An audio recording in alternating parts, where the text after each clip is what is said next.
Todos aqui crê que Jesus morreu e ressuscitou. Quais evidências você viram para hoje crer nisso? Nenhuma. Por quê, irmãos? Nós aqui confessamos aquilo que diz a confissão de fé. O Espírito Santo é que realmente convence por fim o nosso coração. Então nós já estamos aqui, irmãos, ao tratar de confiabilidade, nós estamos baixando, declinando a nossa confissão de que a Escritura é a revelação da pessoa de Deus ao ser humano. E nós não estamos com problema com isso. Então, o que nós estamos fazendo? Estamos baixando a guarda para conseguir conversar com pessoas que a questionam, tá bom? Então, por isso que a nossa avaliação aqui, ela parte desse pressuposto, que nós já reconhecemos e confessamos que esse livro é a palavra de Deus, e por ser a palavra de Deus, quem é que desconfia de Deus? Você está percebendo? Isso para nós, como crentes, não dá para discutir. Não tem. Abriu a Bíblia, para nós, é a boca de Deus. Leu a Bíblia, é a voz de Deus. Então, nós não temos esse problema. Então, nós vamos agora conversar a partir do que eles apresentam. E aí nós devemos lembrar, eu até coloquei aqui no finzinho, que não é o doente que diz para o médico que remédio deve ser tomado. Entendeu? Esse apologista aí, Cornelius Van Til, no livro Apologética Cristã, ele faz essa alusão. Não é o doente que chega, doutor, eu preciso disso, disso e daquilo, então por que você foi no médico?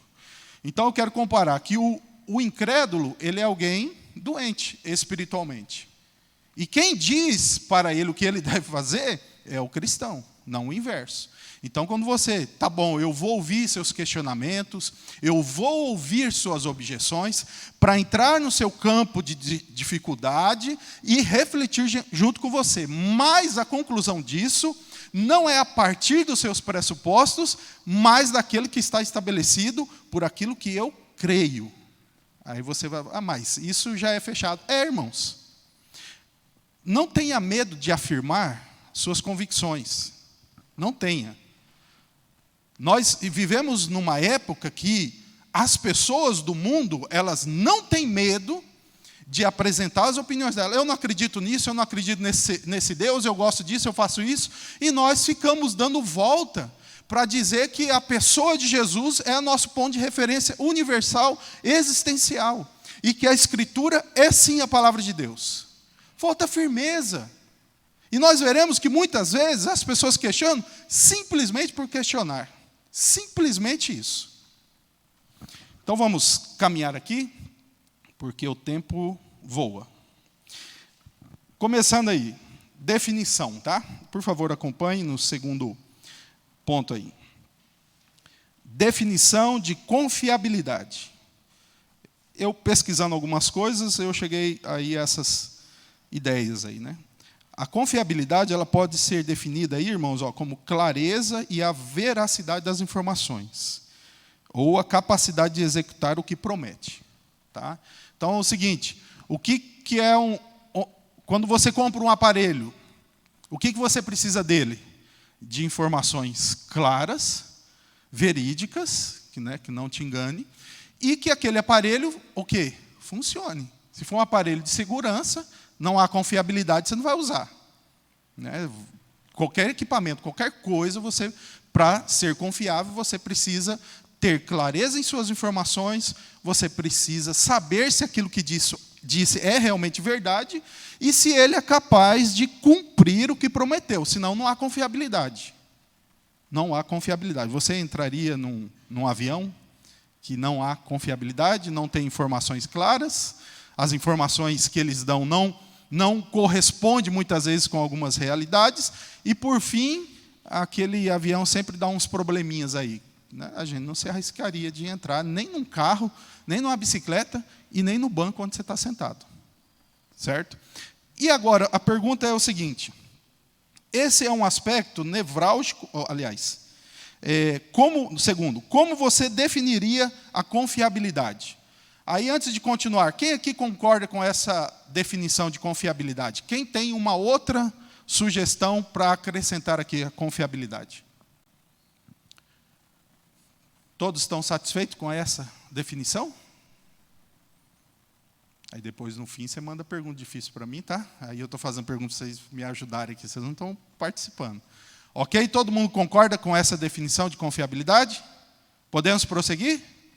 Vocês estão aqui comigo? Então, vamos lá, meus irmãos.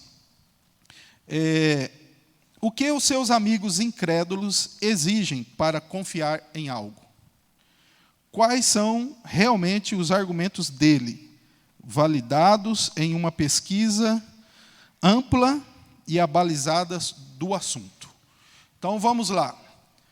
A Bíblia não é confiável. O seu amigo pegou manuscritos, certo? Do Velho e do Novo Testamento, fez um exame a respeito dos idiomas, fez um exame a respeito das cópias, e ele agora, seu amigo, está dizendo para você: eu conheço e posso dizer para você que o texto original da Bíblia não é confiável.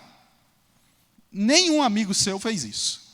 O que geralmente se tem vai ser alguns questionamentos sobre, na realidade, aquilo que a Bíblia diz e relata sobre o sobrenatural. Mas dizer realmente que muitos fizeram uma profunda pesquisa, não há. Assim como nós também não fizemos. Então, tanto eles como nós acabamos surfando na pesquisa de outros. Estamos sendo realistas, certo? Estamos sendo realistas. Mas naquilo que se pesa, quem apresenta uma objeção, ele deve ter profunda base a respeito disso, e geralmente não é isso que nós vemos. Tá? Então, nós veremos aqui algumas das objeções que eu já conversei, já li, já ouvi, já perguntei para alguns, e quem sabe vocês também podem me ajudar, tá bom? Porque, pelo que eu estou vendo, acho que já vocês começam a falar mais, né? O pessoal está quieto, né? É assim mesmo?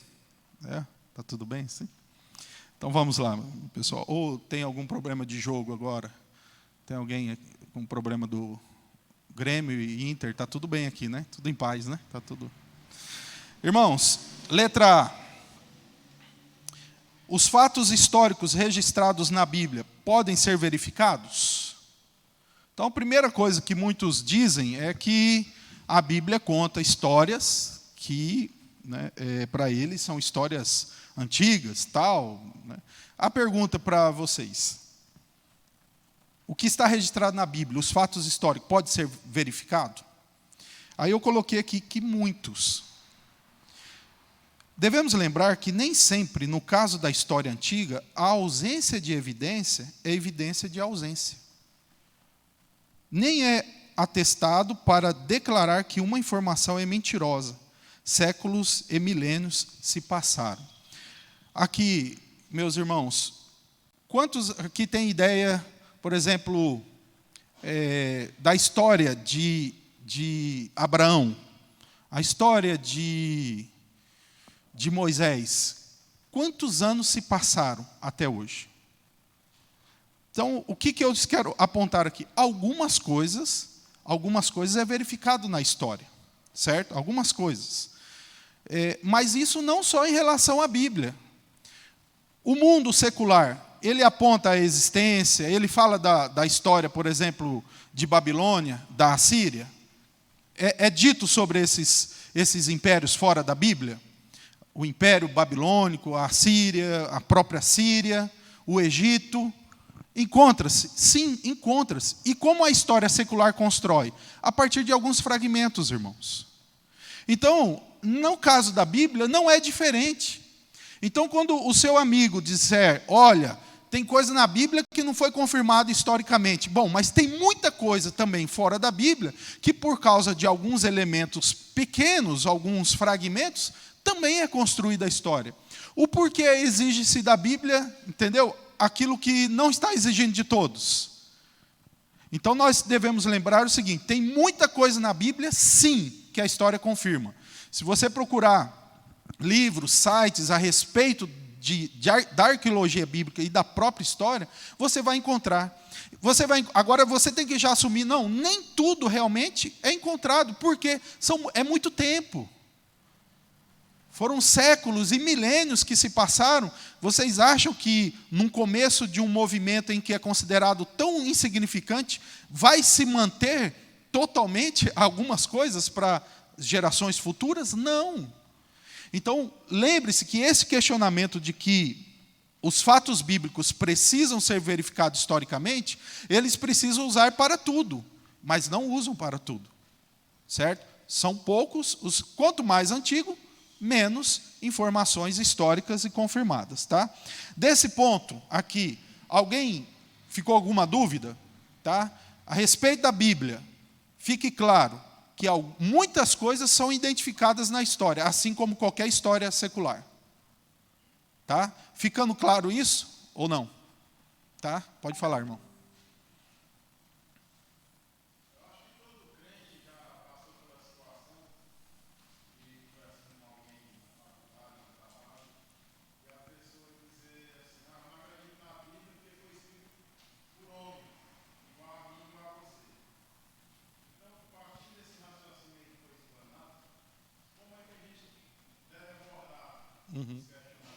O nome do irmão? Obrigado, irmão. Vamos fazer assim, me lembre desse questionamento, irmão, porque eu acredito que nós vamos abordar ele daqui a pouco, tá bom? Se no fim não lembrar, porque esse é o fato, a questão histórica nesse momento, tá? Mas, irmão, por favor, me lembre aqui, tá? Então é o seguinte, tudo na Bíblia pode ser verificado historicamente? Tudo? Não. Tudo na história antiga pode ser verificado também? Não. E qual é a razão de se rejeitar o que a Bíblia informa e não rejeitar o que a história secular informa? Tá? Esse é o primeiro ponto que você precisa avaliar. Letra B. Letra B. Quem pode ler a pergunta só em negrito aí, por favor? Leiam para mim.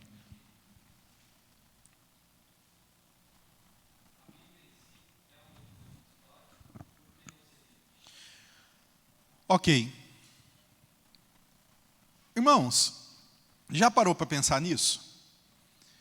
Esse livro, ele também é uma fonte histórica. Esse livro, ele também é antigo.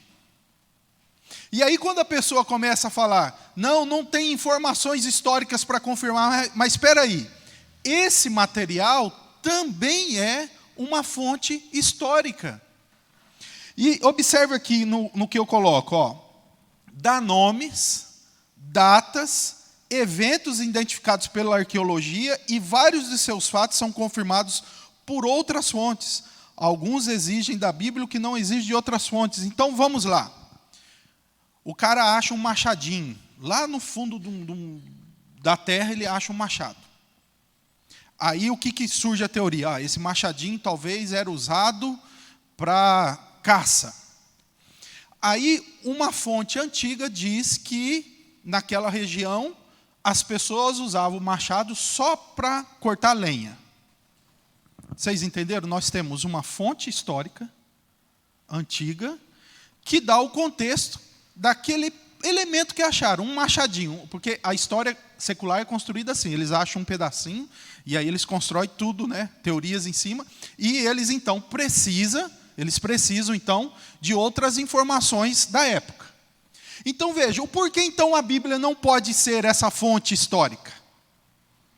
Por quê?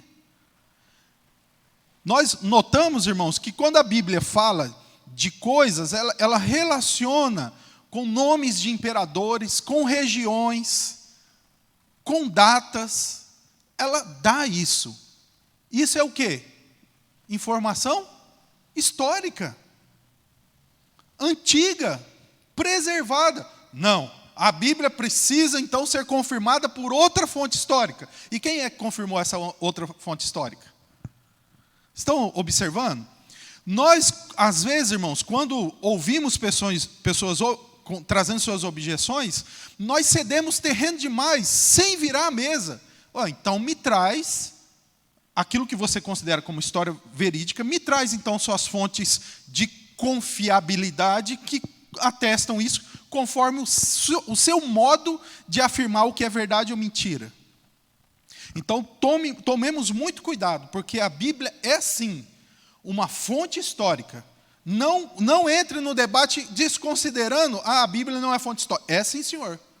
Porque ela dita datas e muitas coisas foram encontradas, então acabou. Não entra, então vamos tirar a Bíblia. Não faça isso. Porque ele não fez isso com os argumentos. E o que está falando é o quê? Choque de cosmovisão. Se você não colocar em choque e só deixar eles argumentando, não vai ter choque. Não vai ter confronto de ideias. Então, não abra mão dessa realidade. A Bíblia é sim um livro histórico. O problema é que eles não querem a Bíblia. Eles não querem, aí o problema vai ser outro, né? A rejeição é outra. Continuando, letra C, em negrito aí. A criação, palavras inspiradas, visões, milagres e curas não são necessariamente verificáveis, pois não se trata de ocorrências naturais, mas de intervenção divina, e geralmente em pessoas ou de grupos de pessoas. Exemplo, João na ilha de Patmos teve a visão do Apocalipse, o que é naturalmente confirmado pela arqueologia. Então vamos lá, irmãos. Quando as pessoas querem provas da veracidade da Bíblia, tá? A arqueologia já provou que existia uma prisão na ilha de Patmos? Quem aqui já ouviu falar? Existe a ilha de Patmos? Quem já ouviu falar? Né? Historicamente, sim. Isso aí está confirmado. Mas escuta, aonde é na história que ia ter um vestígio de que um homem que ficou preso lá teve uma visão? Vocês estão entendendo? O que ele viu em visão, o que ele recebeu em visão, não tem como ficar registrado a não ser no livro. E aí as pessoas, olha, eu não acredito no que João falou, mas o que é que você quer? A veracidade histórica da visão dele não pode e não tem como ser verificada em pedaço de caco na terra, gente. É visão, é coisa que vem na cabeça dele. Então nós devemos entender bem que o que as pessoas querem, na verdade, são confirmações de muitas coisas que não tem como ficar confirmado. Jesus curou um leproso. Cadê esse leproso? Vivo hoje para dizer, estou curado. Ele morreu. Ah, não, mas então qual prova que você quer? Não, o livro ele satisfaz todas as exigências que às vezes temos para um livro ser considerado histórico. Ele é antigo, ele é diverso, tal. Mas, espera aí, então a questão não é de informação, gente, de confiabilidade. A questão é de crença.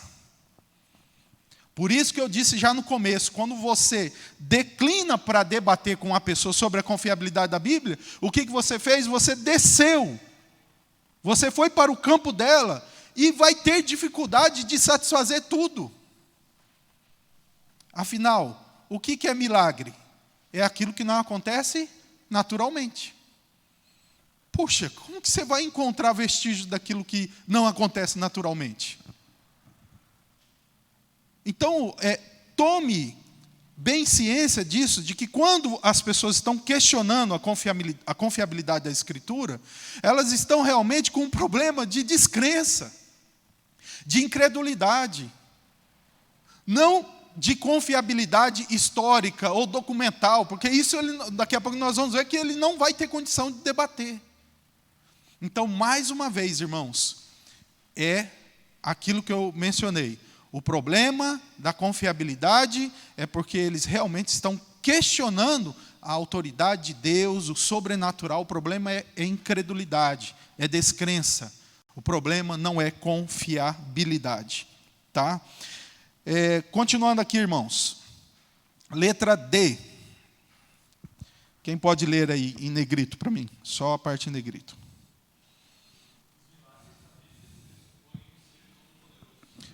Muito bem, obrigado, irmão. Vamos lá. Se Deus não existe, acompanhe aqui o que eu quero trazer para vocês. Se Deus não existe, e Deus sendo todo-poderoso, obviamente, claramente, de forma inevitável, tudo só pode acontecer se for possível. Porque impossibilidades Só existe para um Deus todo-poderoso. Então vamos lá. O Deus poderoso existe? O Deus todo-poderoso existe? Não existe. Então não tem como discutir milagre. Agora, vamos lá. Pergunta para o cara que é incrédulo. Mesmo incrédulo, diz para ele, por uma exceção na argumentação. Se o Deus todo-poderoso existisse, era impossível acontecer milagre? É impossível, irmãos, acontecer milagre se o Deus todo-poderoso existir? Não é. Então veja, o problema não é da lógica do milagre, porque se existe um Deus que tudo pode fazer segundo a tua vontade, está resolvido. O problema é que esse Deus não existe para ele. E aí quando ele olha para a Escritura e a Escritura fala de milagre, e milagre precisa crer que um Deus todo-poderoso existe, e se esse Deus todo-poderoso não existe, então os registros sobre milagre nas Escrituras não são confiáveis. O problema dele é toda a pressuposição dele que está construída na incredulidade. Deus não existe, portanto, para ele não pode existir o que a Bíblia diz. É mais ou menos se você, num mundo só de criancinhas, falar para as criancinhas fazer alguma coisa de adulto. Se nesse mundo de criança ela nunca viu um adulto, para ela vai ser impossível. Então, nós caímos aqui no problema da descrença. Da descrença. Afinal, irmãos, como coloca aqui, uma pessoa que recebe a cura da lepra, como Jesus curou, de forma automática, instantânea, ali diante de todos. É impossível tanto quanto o quê? O dilúvio. Está entendendo? Se Deus não existe, a ressurreição de Lázaro e o dilúvio e a criação são impossíveis ambos. Certo? Quando a pessoa fala, não, mas é impossível um peixe engolir um homem, mas impossível para quem? Impossível para quem? Para mim para nós todos. Agora, e se esse Deus todo-poderoso existir? Há impossibilidade, gente? Não há. Então, o que nós temos que, mais uma vez, insistir é que o problema dele é a descrença. É o sufocar a evidência da existência de Deus que há no seu coração, e ele sabe muito bem disso, e ele quer sufocar essa realidade. Então, não tenha medo de encarar a realidade de que o problema dele não é nenhum na questão de confiabilidade. Realmente o problema dele é de incredulidade. E é aqui que você, como um evangelista, como um que proclama Cristo, deve insistir. A Escritura está toda pautada na existência de um Deus todo-poderoso, e para Deus todo-poderoso não haverá impossíveis, disse o anjo no Evangelho de Lucas. Tá? Então a questão é da crença em Deus. Próxima letra aí, irmãos. Próxima letra. Eu vou pedir para alguém ler para mim todo esse parágrafo. Tá? Alguém aí, por favor? Letra I.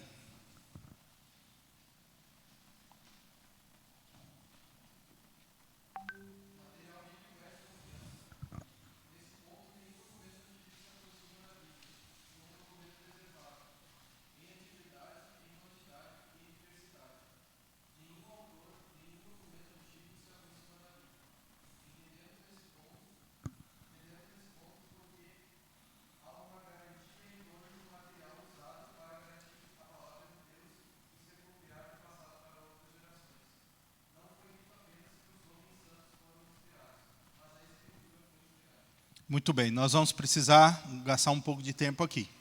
Tá? Quantos aqui sabem quantos manuscritos existem do Novo Testamento? Quem aqui sabe? Por favor, irmão. Isso. Quantas versões e cópias existem do Novo Testamento? São manuscritos gregos e versões antigas de idiomas que eram circulares ali. Sabe também, irmão? 24 mil. Também antigos. Tá? Então nós temos 5 mil e quase mais 5.600 manuscritos, 24 mil versões antigas. É dito que os pais da igreja deram 86 mil, pastor Paulo, 86 mil citações do Novo Testamento. Que se nós queimássemos todas as Bíblias, todo o Novo Testamento, só as citações deles dava para reconstruir o Novo Testamento e só faltava 20 versículos. Tá? Os manuscritos bíblicos têm, desde o primeiro século, a discussão desde o primeiro século até o quarto, e depois outros. E não só na mesma região, mas de forma bem diversificada, em outras regiões, com outras culturas, enfim. Irmãos, quantos aqui já ouviu falar de Platão? Todos. Sócrates? Todos. Irmãos, o que nós temos a respeito deles é um punhado tão posterior que poderia se discutir mesmo, se quisesse, a existência não só dos escritos dele, mas a própria existência deles. O manuscrito que cita Platão é dito que é 1.400 anos depois. Outros 1.000 anos, outros. E aí, meus irmãos, ninguém na nossa cultura, na faculdade, ninguém questiona a existência desses camaradas por causa disso. Por quê? Porque é satisfeito o mínimo daquilo que se exige na história, de ter fontes, confirmação externa e citações também. Se tiver citações de outras regiões, aí está fechada a questão. E por que, meus irmãos? Por que os incrédulos, então, exigem, como eu já disse, para a Bíblia, mais do que eles exigem para suas fontes históricas? Estão percebendo? Porque Deus, irmãos, fez isso com a Escritura, colocando hoje a palavra de Deus como o documento antigo mais confiável, mais confirmado, incomparável de qualquer um. Porque a minha teoria é a seguinte, que aí a palavra sempre diz, toda a Escritura foi inspirada. Há uma preocupação de Deus de nos dizer a respeito da Escritura, não só da mensagem da Escritura. Então nós não temos aquela ideia que só a mensagem, só a palavra da Escritura, mas a própria Escritura, de uma forma tal, foi preservada para que a mensagem, a palavra, fosse comunicada a todos. Nós temos então o texto que vocês acabaram de mencionar, mas temos um outro que nós podemos ler nesse momento. Quem está aí com a Bíblia, por favor, ou acesse aí no seu celular, o texto que eu citei aqui de 2 Pedro. 2 de Pedro, capítulo 1, e os versículos 20 e 21.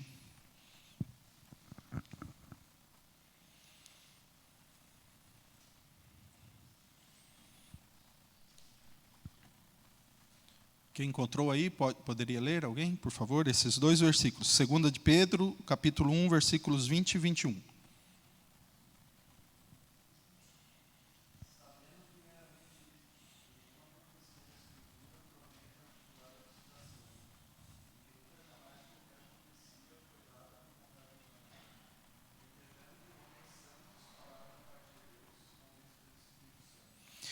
Então, observe, obrigado, irmão. Observe que o apóstolo Pedro diz profecia da Escritura.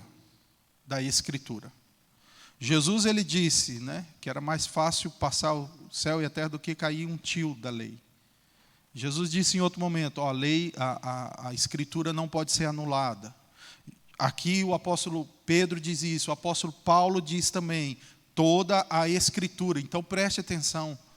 Nossa ideia, irmãos, não é que só os autores bíblicos foram inspirados. É que quem escreveu também estava. Quem escreveu também estava. Então, por isso que nós podemos apontar a respeito da confiabilidade da Escritura. Porque ela satisfaz tudo o que quiserem. Satisfaz tudo. Só que é o seguinte, nós temos a confirmação em nós de que esse texto ele foi inspirado. E aí nós podemos confiar que a informação que ela nos dá a respeito de Jesus é verdadeira. Continuando aqui, meus irmãos, letra F. Letra F. Temos também o problema da interpretação. Problema da interpretação. O distanciamento hermenêutico é o grande problema, e essa é a tarefa da igreja, demonstrar como extrair os princípios de mandamentos da palavra. Cultura, mandamentos e relatos, contexto imediato e amplo, gênero literário, autoria humana e divina, herança histórica da igreja, credos e confissões, etc., devem demonstrar que a linguagem antiga pode encontrar correspondência para a nossa vida em nossos dias. Irmãos, muitas vezes as pessoas questionam a confiabilidade da Bíblia não por causa de falta de provas históricas, tem. Não por causa da falta de cópias, tem. Não por falta de outras questões aí que nós já avaliamos. Mas sabe por quê? Porque ele tem problema com a interpretação. Ele lê um texto, ele não entende, então ele vai para o outro extremo. Se eu não entendi, é um absurdo. Então, qual é a nossa tarefa? Mostrar como interpretar corretamente. E aqui, meus irmãos, existe um distanciamento hermenêutico, ou seja, de interpretação, muito grande. A Bíblia foi escrita em uma cultura diferente, em uma época diferente, com problemas políticos totalmente diferentes. Então, no meio disso, a gente precisa extrair os princípios. Uma pergunta: se a Bíblia fosse escrita no Japão, quando os autores relatassem o encontro deles, ia falar que tipo de saudação? Que eles beijaram no rosto ou que eles abaixavam a cabeça? Hein? Baixar a cabeça. Por quê? É algo cultural. Então nós temos que fazer a distinção entre aquilo que é cultural e aquilo que é mandamento, aquilo que é princípio. Então o camarada entrava na casa lá, se fosse no Japão, arrancava a sandália, não é? Eles deixam na porta. Lá lavava o pé. Então nós precisamos, irmãos, conseguir ajudar as pessoas a entenderem que muitos dos problemas que elas têm é por causa de uma interpretação errônea, frágil, que muitas vezes não corresponde a uma realidade, tanto na época como literária. E aí tem questões do seguinte: gênero literário, você tem que explicar para a pessoa que ela não lê poesia, do mesmo jeito que lê história. O livro de Reis é história, o livro de Salmos, há livros de sabedoria, como de Provérbios, que é diferente de um livro de profecias. Eles fazem isso na escola, mas não querem fazer na Bíblia. Certo? Não é isso que aprende? Gênero literário? Você não interpreta da mesma forma.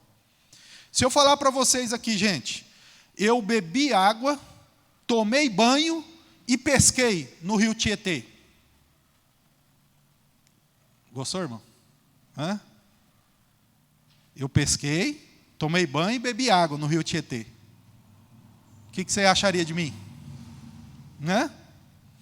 Mas é o seguinte, irmãos, mais lá para o interior de São Paulo, lá em Ilha Pereira Barretos, o Tietê é limpinho. Tem praia, o povo toma na prainha, né, que o povo chama de rio. Toma banho e pesca. E aí? Qual foi o problema? O contextual. Se você falar isso para alguém lá na capital de São Paulo, a pessoa, você é louco, porco e doido. Sabe? Certo? Oh, mas espera aí, eu moro lá. Você está entendendo? Oh, mas eu li algo na Bíblia, isso é terrível. Oh, mas espera aí. Vamos para o contexto. Vamos ver a realidade. Certo? Então, aí é tarefa sua. Mas acontece que muitas vezes os cristãos não sabem o mínimo de princípios de interpretação para ajudar pessoas a extrair lições. Tem duas perguntas do Catecismo Maior, irmãos, que eles ajudam em muito todo cristão a ler a Bíblia. O que a Escritura principalmente nos ensina? Elas nos ensinam o que devo crer a respeito de Deus e o dever que Deus requer de mim. Então, toda leitura da Escritura, você tem que perguntar, o que eu aprendi de Deus nesse texto? Seus atributos, seu nome, enfim. E o que eu aprendo que Deus requer de mim nesse texto? Você pode fazer isso com qualquer livro bíblico. E não se preocupe com as partes que você não compreende. Então, nós não ajudamos as pessoas a entenderem a Bíblia. Precisa ter princípios de interpretação, porque muitas vezes, e isso não é só quem é incrédulo não, viu? Os crentes estão, muitas vezes, fazendo muitas barbaridades aí, das piores possíveis, porque não sabe ler a Bíblia, não sabe interpretar a Bíblia. Então, tome cuidado. Mas, ao argumentar a respeito da confiabilidade da Bíblia, você precisa saber como interpretar a Escritura. Tá? Como fazer isso? Então, você procure livros, o pastor, né? Aí você vai ter que correr atrás disso. Tá bom? Continuando, irmãos. Letra G, agora talvez é o grande problema, que muitos já ouviram. Qual que é? Mitos e lendas. É comum as pessoas acusarem a Bíblia de conter fantasias, lendas e mitos. Isso só acontece pois elas não fazem uma justa distinção entre lendas e milagres. Nem mesmo os dicionários os colocam como sinônimos. Pegue qualquer mito dos deuses gregos e compare com os milagres bíblicos. Não há realidade, não há historicidade, nem conexão com outros eventos. E não raro envolve disputas de deuses. Aqui resolve-se com o problema na letra D. Vamos lá, meus irmãos. As pessoas geralmente não acham que a história de Adão e Eva é uma lenda? Não é assim? É uma lenda, né? Isso aí é uma lenda, é um mito. Eu lembro uma reunião que eu faço de homens, foi um visitante, ele era espírita, e aí depois que acabou, ele começou a conversar comigo, né? E ele começou a argumentar o seguinte, né? Tinha gostado da reunião, porque ele disse que gosta do Cristo, de seguir o Cristo, né? Mas é o Cristo do Allan Kardec, né? Tal. E aí ele falou, para mim é um absurdo esse negócio de Adão e Eva. É um absurdo. Aí eu perguntei para ele, cientificamente, o ser humano, ele veio de uma única fonte, de uma matriz única, ou ele foi pipocando nos cantos do universo? Aí hoje nós temos vários semelhantes, né? Ele, não, é certo que todos veio de um só. Eu falei, bom, então nós já começamos muito melhor. Se o seu problema é o nome de dar, não é? Porque, irmãos, aí depois ele insistiu, ele falou, não, mas você vê aquela questão de uma serpente falar, e, né, tudo isso. Eu falei, bom, aí vai ser outro problema. A questão é, você acha que se Deus não criou todos aqueles, a questão da serpente é mínima. Certo? Porque nós cremos, aí eu falei para ele, acompanha meu raciocínio aqui. Eu saí dele, eu fiz ao contrário que eu tenho dito para vocês. Falou, acompanha comigo. Deus criou todas as coisas, certo? No pensamento cristão. Ele, sim. Então, Deus também, segundo a Escritura, criou seres poderosos. Sim. Esse ser poderoso podia usar uma serpente, já que ele é poderoso? Sim. Eu falei, então, qual é a falta de lógica nisso? Eu falei, a questão é que você não aceita aquilo que a Escritura está dizendo, que é o sobrenatural, que é a criação. Né? E aí ele falou que não, que o Espiritismo está construído em bases científicas e tal. E aí depois eu perguntei para ele a fonte, e aí ele falou que são os Espíritos, enfim, tivemos nossa conversa. Mas, no momento em que eu convidei ele a sair daquele tipo de raciocínio, ele entendeu e percebeu que não teria problema nenhum, desde que o pressuposto, que é o pressuposto da Escritura, Deus existe, Todo-Poderoso, existe. E aí depois, no argumento com ele, eu perguntei para ele, da onde é que vocês, espíritas, extraem as informações a respeito de Jesus? Dos evangelhos e dos espíritos, né? Falei, qual evangelho? Mais o evangelho de Mateus e de Lucas, tal, né? Eu falei, tá. Jesus lá mencionou a respeito da criação? Jesus lá em Mateus 19, ele fala, né? Oh, não fosse assim aquele que fez desde o princípio, que os criou macho e fêmea, e ele ainda citou. Eu falei, Jesus aqui está sendo enganado ou está enganando? Não, mas aí talvez colocaram palavras na boca dele. Eu falei, então a fonte que você diz extrair, que é Mateus, não é verdadeira. Então você precisa ficar só com os espíritos. Né? Irmãos, eu insisto para os irmãos, não tenham medo.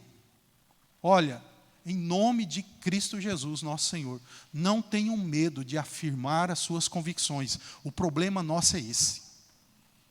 Eu peguei um livretinho agora ali na casa do pastor, não vou falar de onde, nem o autor, tá? Para não dar polêmica.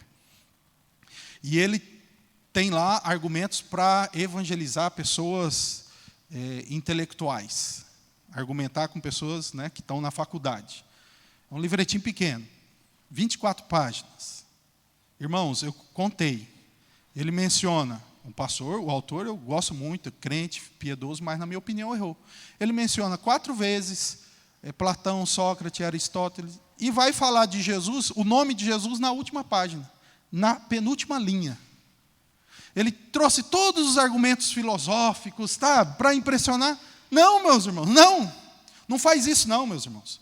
O apóstolo Paulo, aos Colossenses, quando ele falou com uma comunidade que era fortemente influenciada pela filosofia, ele falou, não vão por esse caminho, Jesus, nele mora os tesouros da sabedoria de Deus. Pelo amor de Deus, não comece uma batalha com incrédulos já derrotado. Não é assim. Não, porque é assim, não. É assim. Por favor, só não me complica, irmão. Só não me complica.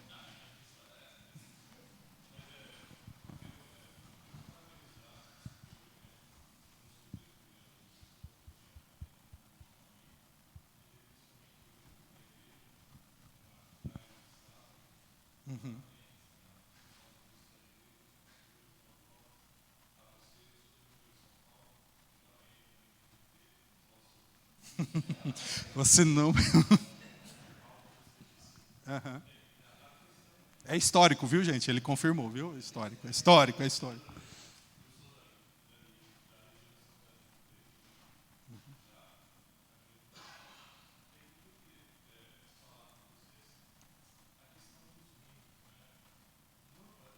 Questões do quê, irmão?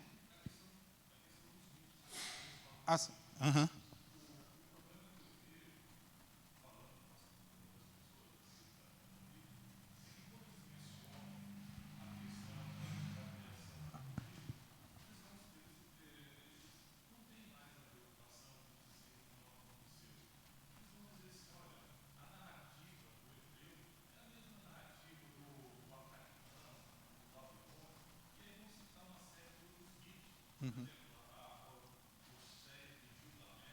Uhum.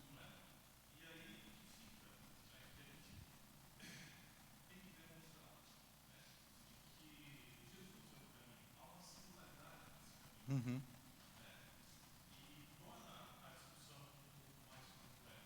Uhum. Essa semelhança com os mitos, né? Uhum.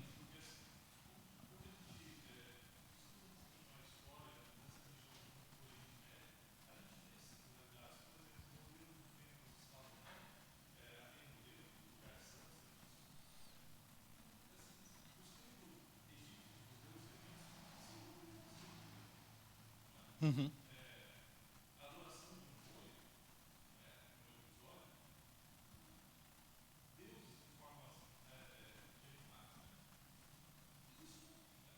Sim.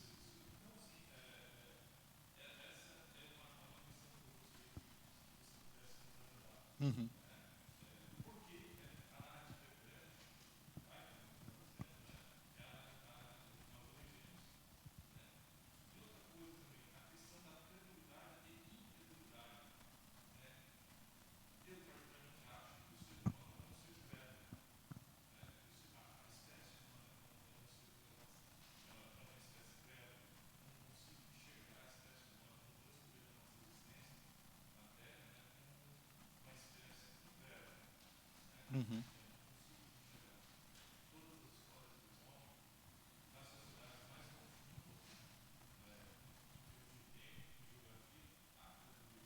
Uhum.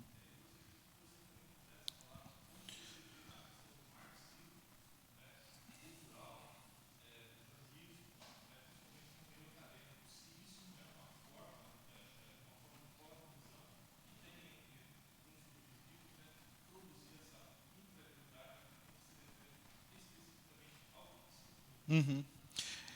Quanto àquilo que é semelhante, irmãos, que o nosso irmão aqui trouxe à baila, o que nós, né, perceba que, mais uma vez, a questão da afirmação. O que nós afirmamos e cremos é que a nossa história, a história bíblica, ela antecede isso, certo? Ou nós vamos crer numa mentira, porque nós estamos, segundo o registro bíblico, desde Caim, Abel, enfim, então nós cremos que a história bíblica é anterior a essa. Mas ela é semelhante. Por haver semelhança, não deve incomodar, porque nós também cremos que verdades foram identificadas por qualquer outro segmento, seja ele pagão, seja ele, né, qualquer que seja. Por que é que se diz isso? Atos capítulo 17, quando o apóstolo Paulo entra no templo, ele fala de um Deus desconhecido. Aquele livro intitulado O Fator Melquisedeque, não sei se já ouviu falar desse livro.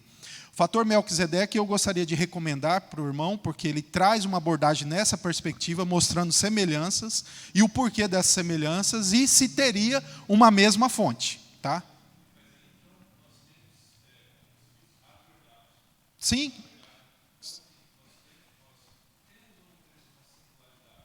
Agora, quem é que copiou quem? Entendeu? Nós cristãos, eu, por causa da minha crença na fonte bíblica da inspiração, eu não tenho nenhuma dificuldade de dizer quem imitou ou quem refletiu foram eles. Tá.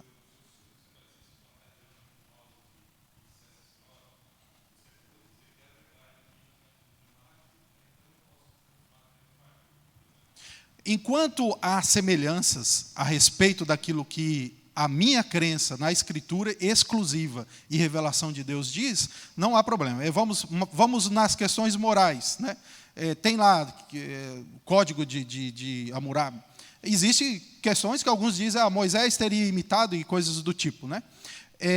Reflete princípios morais, nós não temos problema com isso. Certo? Agora, quem é a fonte? Qual foi a fonte original disso lá atrás? O Deus dos hebreus, isso nós não podemos renunciar. Agora, que vai encontrar semelhanças, iremos, certo? Agora, eles vão afirmar que, não, copiou o nosso, e por que não pode dizer o outro? Entendeu? Não é isso que dizem? Não, os hebreus copiaram. E por que não pode ser o inverso? É mais antigo? A história relatada na Escritura está antiga. Né? Eu sei que é uma resposta muito seca aqui, certo? Que o irmão pede. E eu peço para o irmão, por favor, certo? Procurar esse livro, O Fator Melquisedeque, que o autor fez uma profunda pesquisa nesse ramo aí, certo? Desde os primórdios, aonde nos caldeus já existia alguns lampejos, entendeu? Que se crê que são os lampejos de luz que Deus deixou em toda a sociedade para que eles possam contemplar o universo de alguma forma, né? Com respeito ao outro tema, o outro tema era sobre incredulidade, né? Então, quando eu disse aqui que as pessoas são incrédulas, né, o que eu deveria já ter explicado um pouco antes é o seguinte: nós cremos que a incredulidade ela é um exercício daqueles que não querem aceitar que Deus existe. Tá? Então, ele tem essa crença. Lá no coração ele tem.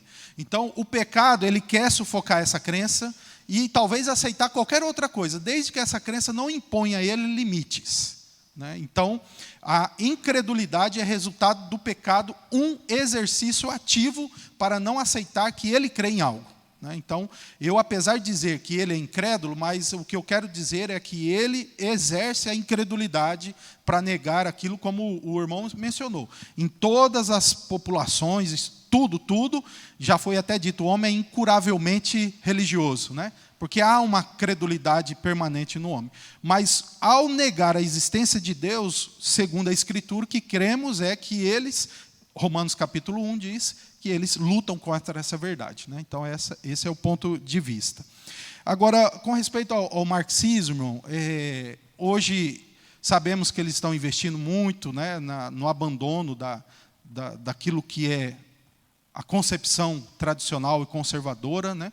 Mas eu não vou entrar nesse ponto, tá? Não é porque eu não discordo de tudo que eu ouço, mas eu não li sobre isso e não me preparei para isso agora, tá bom? Tá, então, irmão, por favor, não esqueça, e depois eu vou recomendar, aqui no pé da página, irmão, tem esse livro aqui, ó, Evidências que demandam um veredito, muito proveitoso para esse tipo de discussão também, tá? Muito obrigado por nos lembrar desse fato a respeito do mito. Irmãos, aí com respeito à letra G, na Escritura, ela nos dá datas, ela nos dá nome de reis, e isso tudo, para nós, é um indicativo de que a Bíblia trata de fatos históricos, e não necessariamente de alucinações, né? Então, nós temos isso daí. Agora, claro, e obviamente, quando você compara as histórias dos deuses gregos, né, é um que partiu no meio, arrancou um pedaço do outro, não é? Não tem coisa assim, e da metade fez o céu, da outra metade, e são coisas assim muito, muito, muito grandes e universais, que geralmente não tem tanta conexão com uma realidade tão histórica. Tanto que hoje, qual é, digamos aí, de forma clara, a religião que segue Hércules? Entendeu? Que adora Hércules. Nós temos religião que adora umas coisas aí, né, tal, mas Hércules, né? Você está notando? Porque hoje todo mundo fala tranquilamente, é mito, é lenda, e não tem ninguém brigando que foi fatos. Agora, a Escritura, ela já tem um grupo grande de pessoas que apontam que não pode ser considerado lenda, né? Então, nós temos aqui uma dificuldade de aceitar isso daí. Mas vamos para o que talvez o que o irmão aí mencionou sobre os dias de hoje, nós vamos ventilar. Agora vai ser importante, tá? Note aqui, as duas marcas de nossa geração, tá? Aqui está o problema que você vai mais enfrentar hoje, tá bom?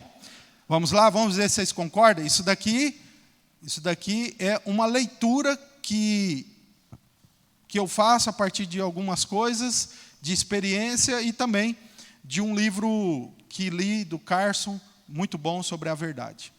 Observe aí, as duas marcas de nossa geração. Por fim, em nossos dias, os fatos científicos não estão sendo invocados, necessariamente, no viver diário. Pelo que notamos hoje, as pessoas não se preocupam mais com uma verdade regente, como em que tipo de crença e Deus seguir. Mas nossa sociedade é hedonista, isto é, está preocupada com o prazer, com os sentidos.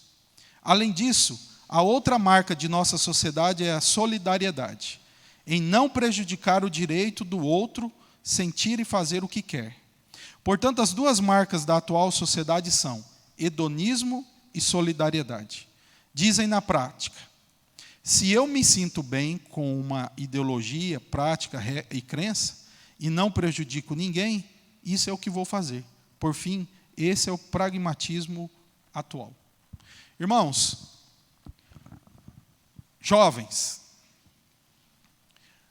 os jovens da sua idade entram profundamente em questões intelectuais a respeito da Bíblia, ou o negócio deles é sair da faculdade para ir para a balada? Beber e sexo.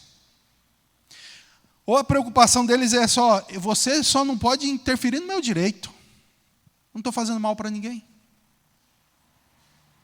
Ser homossexual, usar droga, ter sexo com a namorada sem estar casado, trair a esposa.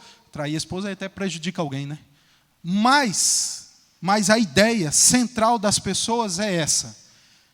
Esse é o que me dá prazer. Para mim não importa se é verdade ou se não é. Irmãos, essa é a leitura que eu estou fazendo no meu evangelismo, na minha conversa com as pessoas. Isso é o que estou percebendo. As pessoas só estão preocupadas em quê? Em sentir prazer. Não importa de que fonte, não importa o que ou como. Me deu prazer? Acabou. Eu fiz mal para alguém? Não fiz, então não estou errado. Então, irmãos, eu sugiro aqui para os irmãos esse livro A Verdade, Como Comunicar o Evangelho em um Mundo Pós-Moderno. O capítulo 4 e o 9 diz exatamente sobre isso, que é o desenvolvimento, aí talvez até da tal pós-modernidade, que o símbolo da pós-modernidade é a dúvida, né? É relativa, tudo é relativo. Então, estou aqui errado? Meus queridos jovens aqui, me diga, isso que eu disse aqui, quero ou não quero? Só sentir prazer. Não importa. Eles também não têm lá, pelo menos, uma preocupação em não prejudicar ninguém? Você falou, não vou... Você está bebendo demais, você está fumando demais, você está... Não, mas o que eu estou fazendo mal para você? Então, meus irmãos, preste atenção. O grande choque da confiabilidade bíblica é o seguinte. A nossa sociedade ela é hedonista, ela vive em função do prazer, e ela é solidária exatamente por causa um pouco dessa ideia de se preocupar com fazer o bem e tal, que nasceu aí um pouco das questões de esquerda, enfim. Mas pergunto para os irmãos, quem aqui aceita essa sugestão? A sociedade está ou não girando em torno do prazer e de não é fazer bem para o outro, tem que entender. É só o que eu estou fazendo, não fazendo mal para você, tá bom. Não é fazer bem. Quem concorda com isso? Levanta a mão. Nem todos, mas pelo menos quem está na faculdade vê isso muito? Os jovens? Está assim? Você tem que aproveitar. Porque hoje, presta atenção, porque hoje, vamos pôr aí o dedo na ferida, o cara consegue levantar a mão no louvor e falar, Senhor, eu te amo, e sai do culto e vai para o motel com a namorada. Por quê? Ele já foi poderosamente influenciado pelo hedonismo dessa sociedade. Ele não está preocupado com o que crê mais. Não há mais nenhuma conexão com o que ele crê do que com o que ele sente. É o hedonismo predominante. Está percebendo? Os jovens estão sendo fortemente bombardeados sobre isso. Não adianta. Nós, aí às vezes, assim, os casados ou um pouco mais velhos, às vezes, olha, os jovens estão isso. Mas nós não passamos muito isso. Nós não sabemos como é enfrentar isso. Então, nós devemos ter, pelo menos, um senso de que eles estão enfrentando algo que nós provavelmente não enfrentamos tanto, porque nós tínhamos, pelo menos, um conceito de certo e errado. Hoje, não tem. A pessoa, ela quer realmente a satisfação total. Satisfação total. E isso, desde bebidas, drogas, sexo, diversão, qualquer coisa. Então, meus irmãos, para mostrar a confiabilidade da Escritura para essa geração, o que vamos fazer? Você não precisa chegar num jovem que está lá, doidão para acabar a aula. Você não precisa, se você chegar lá, eu quero mostrar para você os 5 pontos do calvinismo. Não, eu quero provar para você que existe informações arqueológicas de que Jerusalém foi destruída no ano 70, cumprindo assim uma profecia de Jesus. Será que a Escritura pode ajudar essa geração hoje? Lembra que eu falei confiabilidade?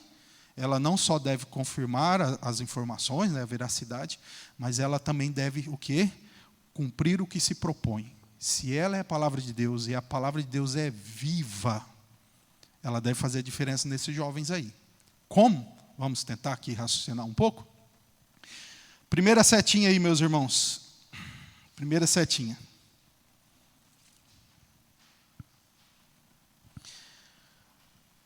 Vou pedir para representar as jovens, uma irmã, por favor, irmã, fique de pé e leia essa primeira setinha, e depois eu vou pedir para, eu sei o nome dele, Lucas, viu?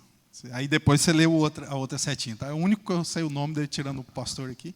Por favor, qual a irmã? Eu vou ter que escolher, irmã, ou irmã de rosa, que nem está olhando para mim para eu não te chamar, né? Foi isso mais ou menos, né? Por favor, irmã, leia para nós.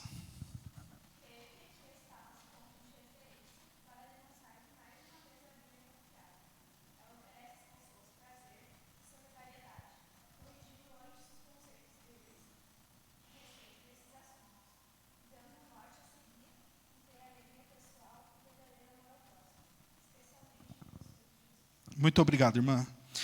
Aqui, irmãos, mostrar para as pessoas que é prazeroso viver como um cristão. Vocês sabem muito bem do grande livro de John Piper, né? Prazer. Ele usou até o termo lá nos Estados Unidos, que foi um choque, né? O hedonismo cristão, né? Mas o livro chegou aqui, né? Viver alegremente em Deus, ter prazer em Deus. Agora eu pergunto para vocês aqui, meus queridos jovens. Deus Pai é completo? Deus Pai é completo? Ele precisa de alguma coisa? Deus Pai, o Criador de todas as coisas? Não, certo? No batismo de Jesus, está aí o texto, não precisa abrir, mas eu acho que vocês vão lembrar. No batismo de Jesus, batizou, veio uma voz do céu que disse: este é o meu filho amado em quem? Em quem? Novamente, esse é o meu filho amado em quem? Se Deus Pai, autossuficiente, independente, poderoso, disse que tem prazer no filho, aonde você vai encontrar sua alegria? É isso. É isso. Prazer na pessoa de Cristo. Outra coisa. Temos visto aí o debate de ajudar ou não o próximo, se importar com o próximo, não é? Falar para esses jovens, não, nosso estilo de vida também se preocupa com o próximo. João 13, 34, 35, 30, por aí, está aí no texto, não precisa abrir também. O que Jesus disse? Vos dou um novo mandamento, que vos ameis uns aos outros do jeito que vocês querem. É assim? Termina. Assim como eu vos amei. Jesus estragou tudo. Porque não é do jeito que você quer amar, irmão. É o jeito que ele amou. E como ele amou? Sacrificial, eterno e incondicional. É esse tipo de vida que você pode oferecer aos jovens que estão buscando prazer e solidariedade. Mostra esse caminho. Convide ele. Fala, ó, pega um pouco suas descrenças, guarda ela um pouquinho aí. Vem caminhar do lado de Cristo. Vamos ver o que acontece. Porque muitas coisas as pessoas vão precisar experimentar, irmãos. As pessoas vão precisar experimentar. Irmãos, teve um momento em que nenhum argumento entrava na minha cabeça. Nenhum argumento entrava na cabeça para eu me libertar das crenças erradas que eu tinha. Até que um dia, lendo João 16, quando Jesus falou do Espírito Santo que nos convenceria, eu não sei, irmãos, eu lembro exatamente, eu estava na cozinha da minha casa, eu já tinha lido esses textos milhões de vezes, já tinha explicado eles trilhões de vezes do lado ao contrário, e não sei, aquele dia, poderosamente, eu vi que o Espírito Santo era uma pessoa. Num texto. Então, faça isso. Coloque a Escritura, coloque Jesus, o centro da Escritura, para essas pessoas. Você pode ter certeza que a preocupação delas não são muito as questões intelectuais, acadêmicas. Elas querem viver. Então vamos oferecer vida? Jesus disse, eu sou o caminho, a verdade e a vida.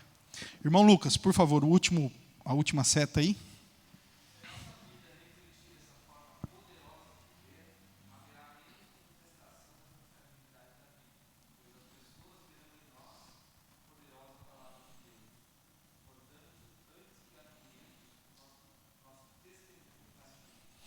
Agora, tudo isso que eu falei aqui, obrigado, irmão. Tudo isso que eu falei para vocês aqui, de ter prazer em Cristo, viver por Ele, se as pessoas não estão vendo em você, como que elas vão te seguir? Você sabe por que muitas vezes você sente vontade de ir lá? Porque você está vendo que para ela está dando prazer. Mas ela não vê em você prazer em Cristo. Aqui, meus irmãos, esses debates, irmão, vai por terra. Porque as pessoas começam a ver em nós o poder dessa palavra, o poder dela. O poder dela.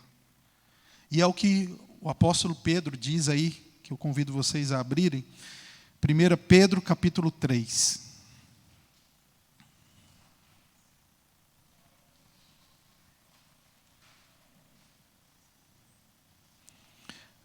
Pedro, capítulo 3. Veja se ele não quer demonstrar isso para nós agora. Tá?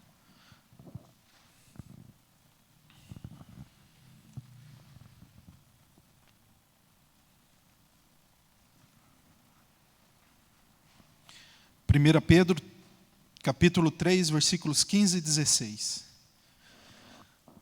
Antes, santificai a Cristo como Senhor em vosso coração, estando sempre preparados para responder a todo aquele que vos pedir razão da esperança que há em vós, fazendo-o, todavia, com mansidão e temor, com boa consciência, de modo que naquilo em que falam contra vós outros, fiquem envergonhados os que difamam o vosso bom procedimento em Cristo.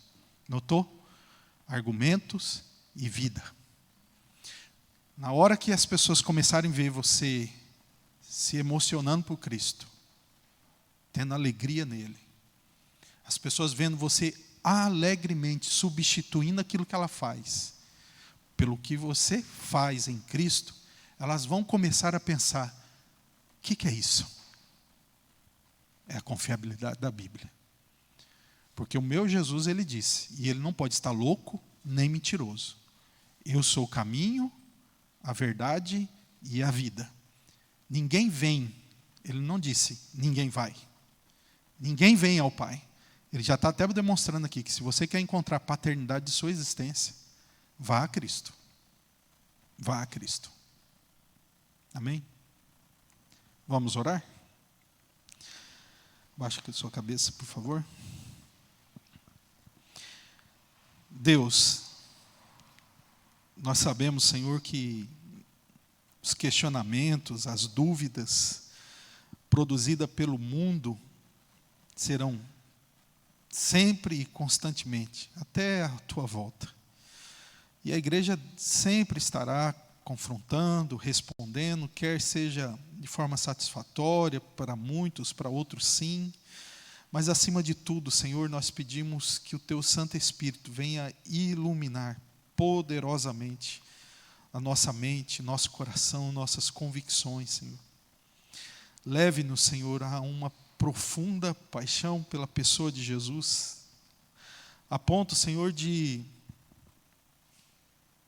termos nojo do pecado, termos até nojo da incredulidade, e encontrar, ó Deus, na pessoa de Jesus, a convergência em nossa existência. Senhor, eu peço ao Senhor que aqueles que aqui ainda não são transformados pelo poder regenerador da Tua Palavra, que sejam, que possa essa alma ouvir o clamor do Pai, que quando disse que em Teu Filho tinha prazer. Senhor, ajude esse jovem, essa jovem que aqui está, muitas vezes, Senhor, tão pesado e sobrecarregado pelas orgias do mundo, e querendo ter mais satisfação no Senhor. Ajude, reajuste a existência desses irmãos para glorificar Teu nome. Somos pecadores, somos falhos, mas Jesus nos dá alegria, força e poder. Somente a Ele. Em nome de Jesus. Amém, Senhor. Amém. Amém. Irmão, 2 perguntas. Ah, sim, eu já ia acabar. Fugir das perguntas.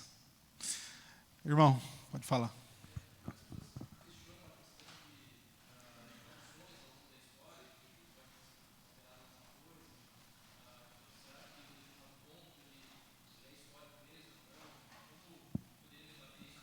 Irmão, é que na hora que o irmão falou, eu entendi alguma coisa errada de tradução.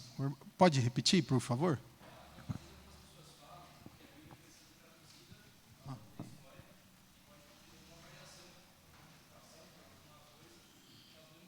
Aham. Entendi. Primeiro, eu já recomendo livros, tá? Aí depois vou brevemente a uma resposta resumo. Né? Tem o livro do F.F. Bruce, que chama Merece Confiança o Novo Testamento. Tem o livro de Gleason Archer, Merece Confiança o Antigo Testamento. E ele trabalha as questões de cópia, né, de manuscritos. Existe também um livro da editora Publicações de Knox, do Paulo Anglada, que ele trabalha também a questão dos manuscritos. E na internet existe um texto, irmão, de autoria do Wilbur Pickering, intitulado Qual o Texto do Novo Testamento? É um dos melhores escritos sobre esse tema, tá bom? Aí o irmão pode aprofundar sua pesquisa nisso. O que é dito em resumo, como resposta a isso, é que, ao avaliar todos esses manuscritos, há divergências, só que substancial, mesmo que você pegue grandes textos que não existem em outros manuscritos, substancialmente não alterou o que se tem em domínio. Então, nós temos lá o ensino exato da presença de Jesus nesse mundo, os seus ensinos, seus milagres. Então, isso que se lança não é confirmado quando os especialistas pegam os manuscritos e comparam, né?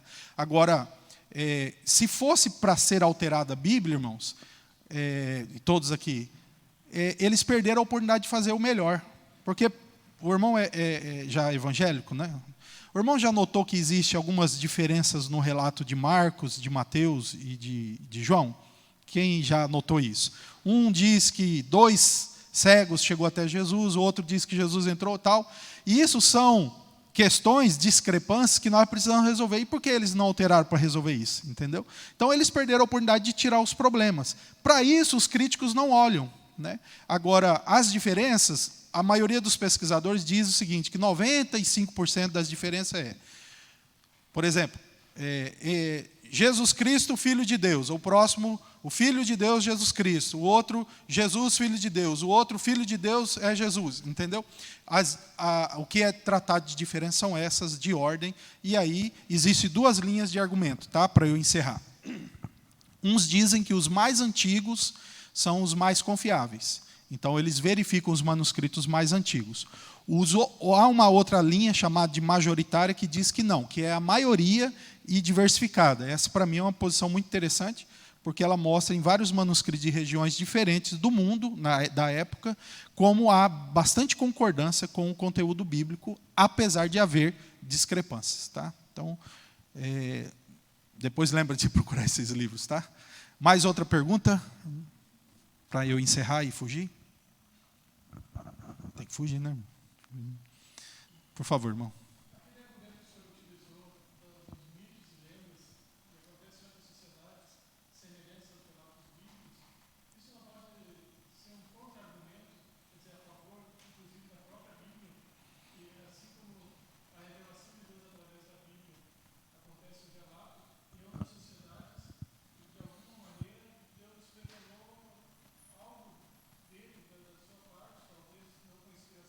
Uhum.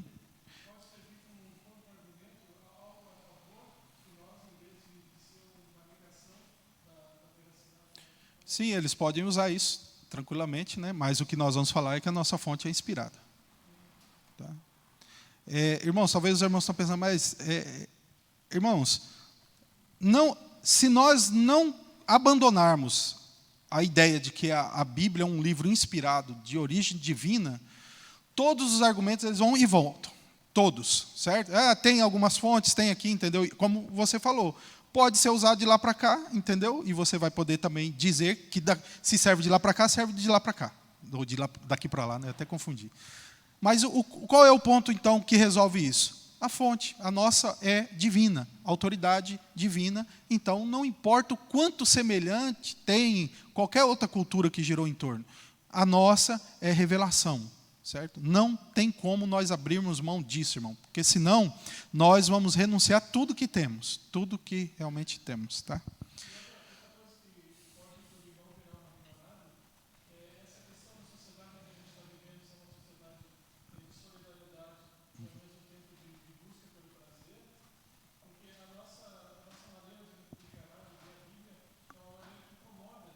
Uhum.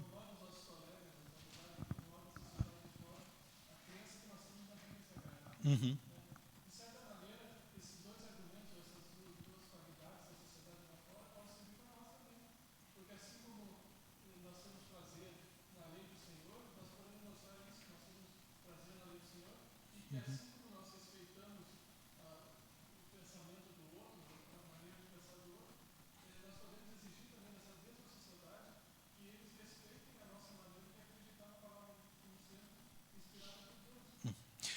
Então, mas o irmão disse que usar esse argumento para eles. É isso ou o que o irmão está querendo dizer com isso? Aham. Uhum. Entendi. É,